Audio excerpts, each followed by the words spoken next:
Sinong umaahon, tayo ba o sila?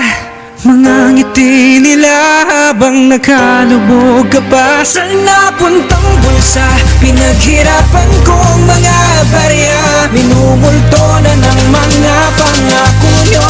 Hoy, makinig kayo. Ako'y tahimik lang dito sa gitna ng silangan. Nagtatrabaho na mapanood ko hearing sa kongreso. Di nyo alam aming sakripisyo para lang may buwis na maibigay. Nagagamitin pundo sa paaralan, lubusali at tulay. Bilyon na pundo kayo lang nakikinabang. Pinagapian nitong mga gahaman mayayabang. Busog sa pera ng taong bayan habang maraming nagugutom sa lansangan. Kunting baryan na kanin na pinaghirapan. Pinagsama-sama sa mesa nyo lang may pagsaluan. Anulasan ng pera na aming pinaghirapan. Kaya Pinas ay di umaasenso. Korupsyon, panulokot, panggagancho. Politiko ginagamit pang negosyo. Taong bayan ngayon ang nagsakripisyo. Ngayon lang magmurato mga putang ina nyo. Ito'y para sa inyo kaya